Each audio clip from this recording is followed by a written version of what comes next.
mas maganda bago bilhin mo yung second hand? Kasi pag second hand, normally mura eh. As opposed to bago. Tapos ayusin mo na lang. Na bahay. Bago ba or second hand? Even sa condo unit, is it wise to buy a second hand condo unit? For example, somebody owns it na, tapos binenta sa'yo. Kasi like yung sa BGC, may mga foreigners na may-ari ng condo units dyan. Babalik na sila sa Amerika, bebenta na nila. Is it wise to buy a second hand property or dapat brand new? Same lang naman eh. Sometimes yung secondary market yung BC, mas mura na konti.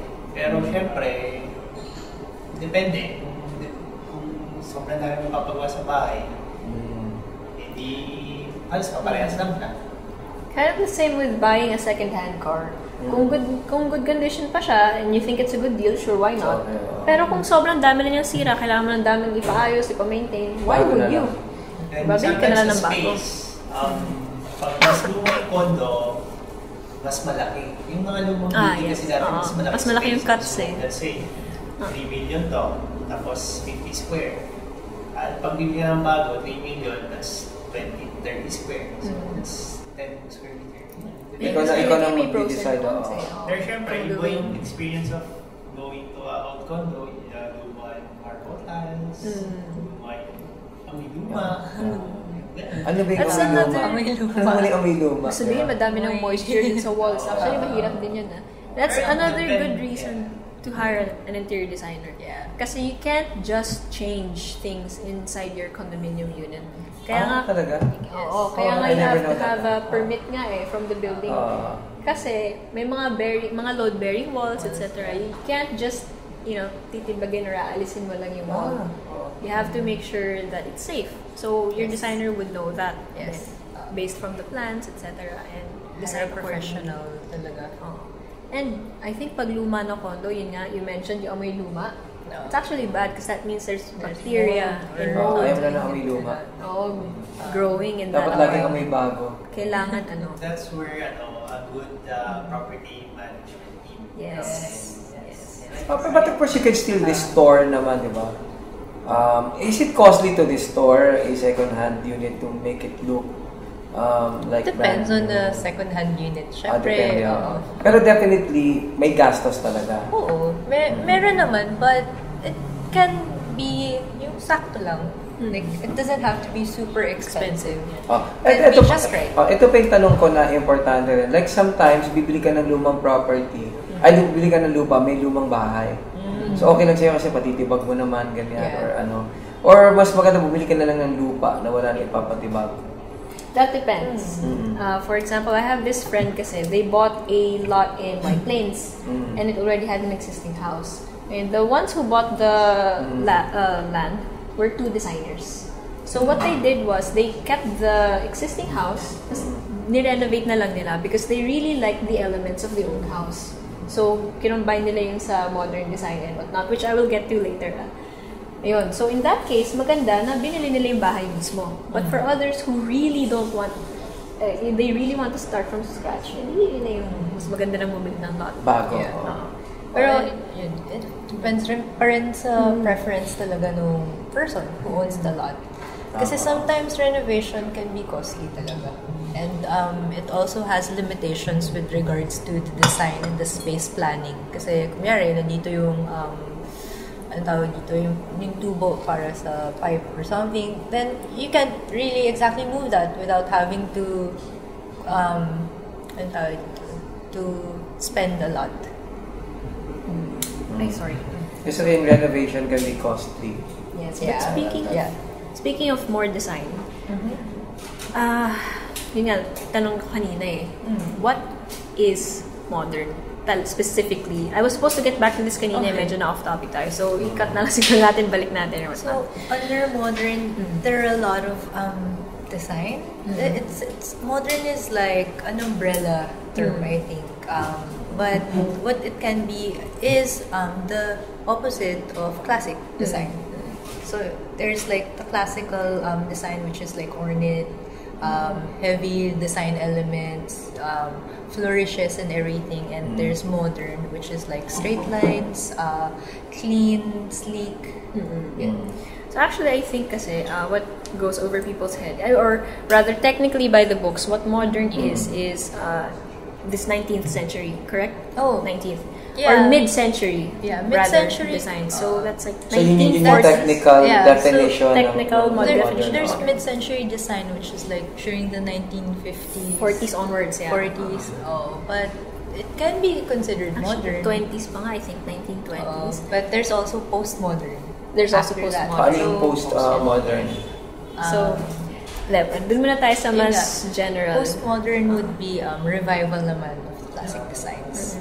So there's revival of some sorts, like of a certain design. Like for example, industrial. It's uso right now, di ba? It's actually a revival. It's a revival of the Victorian period. Okay, hindi ko alam yan. There's yung steel, Yung wood, brick walls. bricks. Yeah. So, like I guess in all types of designs naman, there's a cycle also. There's a cycle. In fashion, in design, there's always a cycle. Yun. So it's just kasi when people say na I just want a modern house, you don't just refer to a house actually na modern. Mahirap yun. It's a very broad term. So yun nga, specifically or technically speaking, it's a design period. Like there was it's an era basically na nag-aano na lang, parang na-reiterate na lang every decade or so. Pero for now, I think people should what is contemporary naman? Basically, when I have a client who says, Ria, I want a modern house, I want a modern design, ganun, I ask more questions. And I show the client, okay, ito ba, would you like this? Would you like this? Would you like this? Kasi mostly when people say, I want a modern design, they don't really know what they're talking about. Yes. Yeah. So, but, syempre, the designer is here to translate all of the what's of the client. This is why pegboards are so important, or image boards, para clear tayo about what we actually want. So there's mood boards to show like, this is yung mood that you want, and then you start from there. Diba? It's very interesting how, diba? Grabe, nabibili ka lang ng bahay, guguluhin pa yung buhay mo. Kasi magkakalang bibili ka lang ng bahay, may stress ka pa. Hirap bumili ng bahay. So which is why, so may pera ka na pinoproblema mo pa rin. And it involves a lot of decisions talaga. And the decision-making process should also involve professionals who can actually help you. Yes. So it makes sense to seek professional help. Yes. Sometimes, we Kasi gusto ngayon, di ba yung DIY ang uso ngayon, do it yourself, di ba? And up to a point, DIY is practical, but hindi pa rin eh. May limitations pa rin. May limitations pa rin, and especially with time, di ba? Yes. You can't always DIY ka, but then, you have a day job.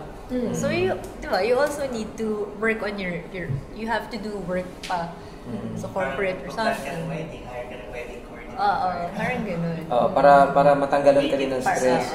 And also, these are professionals that have been in the industry and they do that as their work. Tama. Sanay na sila. Tama. They know the processes and the ins and outs. Kasi may kaibigan ako, kinasal siya, walang wedding coordinator. Kaya naman daw niya. Totoo naman. Kaya lang, mukha siyang tumanda ng 50 years. Kasi nung bago the wedding, because she had to take care of all those things needed for the wedding. May stress talaga na involved. Lalo na yung bahay, lagi pinagawa yan. May client ako now, yun yung problema, parang 5 taon na yung bahay. Kasi pabago sila ng pabago. Mali. So, they couldn't actually agree on what's supposed to be done. Sometimes may mga 2 years na lang ng bahay. Wala pa rin no? Kaya importante yung kontrata kasi may kliyenteng makulit. Kahit ako sa lawyer, may client ako na sobrang kulit na yung tipong pinapakialaman niya yung diskarte ko sa court, even the things I say in court, even the things I incorporate in the pleadings and what have you. So minsan pag makulit yung kliyente, nakakainis talaga. Sometimes, he'd call me up in the middle of the night, tapos pag sisingilin mo na ayaw kang bayaran. Yung mga ganun, di ba? So, dapat pipiliin mo talaga eh. So, pero minsan wala kang choice, like ikaw broker ka, you're an agent. So, syempre, you just deal with all these people. Ano ba yung kliyente na pagtingin mo makulit lang, hindi naman bibili? So, what do you do with that? Syempre, kahit anong mangyari, hindi namin naaway. Kahit siya may mali, hindi namin naaway. Kahit tingin niya mas alam niya, Masalang ko naman talaga. Hindi namin naaway. Ganun. Ganyan ang treatment ko sa asawa ko eh. Kahit alam kong may mali, hindi Kasi kinaaway. ang motto natin, Happy wife, happy life. But there's no such thing as a happy wife, a happy life. Because she'll always find something wrong with you. She'll always mess your life and make your life miserable. But that's another story. Pero totoo yun, That's for a different podcast. Pero pag may kliyente ka kasi na alam mong hindi bibili, so you still entertain them. Kahit makulit. Pero sometimes, you never know eh. Minsan naka-motor lang, pero binibili sa 30 million, 40 million. Samantalang iba, alam mo, black sheep ako ng family. Hindi ko talaga masabi. So we just entertain them. Pero sa mga kliyente ninyo, as an interior designer, like if you have a client who's so makulit, not willing to comply with the terms and conditions of what's agreed upon, so how do you normally deal with that? Do you actually go to this point na, teka muna, we should insist on what is stipulated. You cannot insist on your own way. Well, do you do that? it happens. I have like my own contract naman talaga, and then I stick to that. And if I feel na they're veering away from that, then I tell them, I remind them. Luckily enough, wala pa naman akong nangyari na, you know, he didn't stick with the terms or mahirap kausap. Meron mahirap kausap in a sense na makulit or parang, hindi, mas maganda tong design na to. That I let it slip by. Kasi, syempre, siya yung client and yun yung gusto niya. What makes the client happy? Then, go lang. But, syempre, you still remind the client, you hired me for my expertise. So, you still try to do that. So, babalansehin mo. Yeah, you find a happy balance lang between that. So, ang kliyente parang asawa. No? Saan siya masaya? Yun. And also, But you know, pero still, diba? inaano mo pa rin. it's hard to profile clients. Babalansehin mo. Balanse mo pa rin. Parang, you know, you just accept the client. Yun nga, parang you can't really say na makulit yung client na to. Kasi sometimes, some clients, they will surprise you. Yes. Sure. They will surprise Tama, you. tama. Sometimes pa nga yung mga clients na, yun nga, yung kinukwento ni Don na prestige. Or yung Yung medyo, pa yung mga wala, ano? yung pumapower minsan. Parang sometimes it's like, yun yung, ano tawag dito, their facade Yeah, nila. exactly. That they You want can't to judge. show na okay, I have like a lot of money, I have prestige, ganun. But sometimes, dahil sa pag ganun niya, you realize na, okay, hindi pala. Hindi pala. You can't judge a book by its By its cover. cover, yes. So, bagay marami kang Actually, kliyenteng ganyan eh. Yung mukhang, you know, if I meet with them, parang ang bongga-bongga nila, bida-bida sila. Yes. Hindi sila nagbabayad.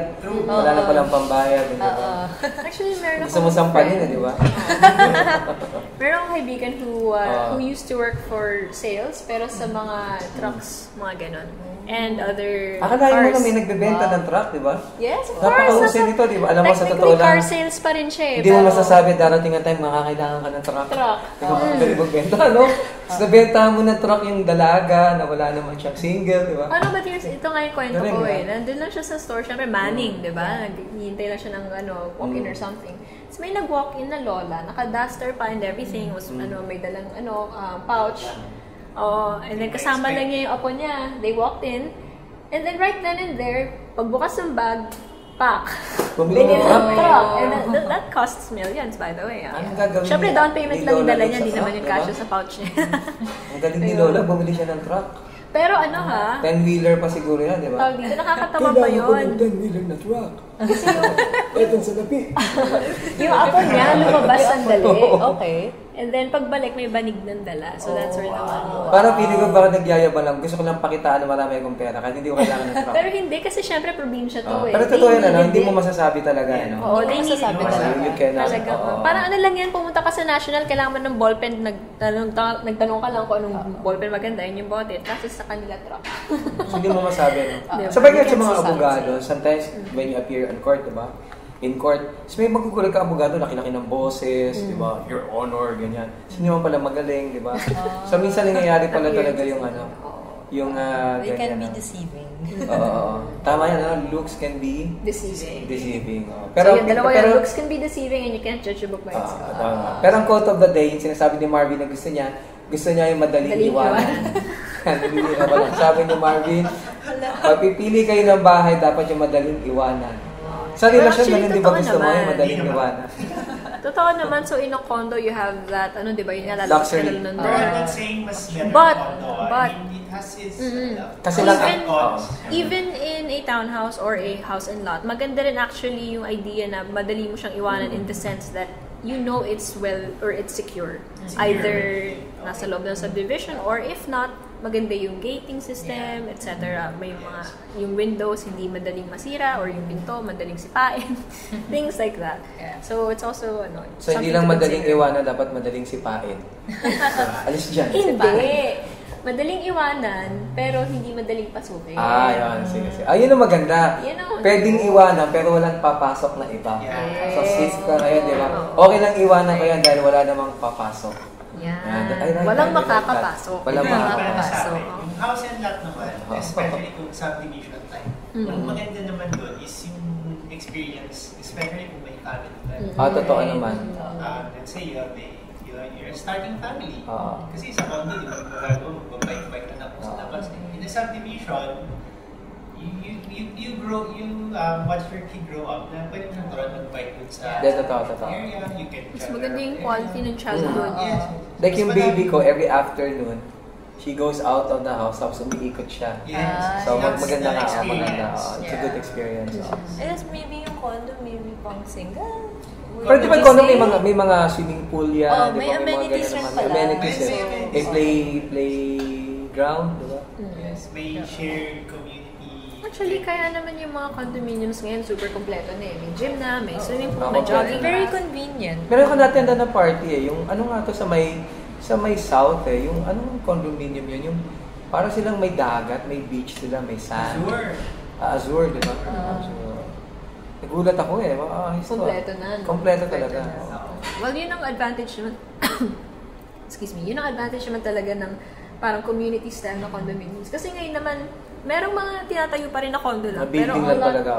Pero a lot these days, yung talagang community. It's a cluster of buildings na kompleto na. Kailangan din yung mga lugar na medyo hindi gitna ng Manila or Pero meron Quezon din City, nasa maybe. gitna ng Manila and those are really expensive. expensive. Yeah. Ano. Mas condominiums na sa sentro talaga. Oo. Kasi Galing, medyo awkward nga naman yung condominium na nasa Kaya probinsya. Oo nga. Why? Yung condominium mo nasa Bulacan, sa Pulilan. Actually, naka-condo kami. Saan? Sa Pulilan. Condo pa. Bakit ka bumili ng condo sa Pulilan? Para madaling iwan. Wala kayong pumasok. Hindi mo labo eh, no? So tama. When you buy a condo kasi, you sacrifice yung lack of amenities in favor of convenience. Kasi normally it's near your work, di ba? Yeah. Tama naman. So it really depends on what you need and what your priorities are in life. Pero problema lang pag dumadami na yung anak mo, yung family mo. That's when you move out You into a move bigger out. home. Right. So kagaya ng pagmamahal, may time na kailangan mag-move Mag-move out. on. Mag-move out. Ang tanong, you can never move on unless you move out. Okay. Should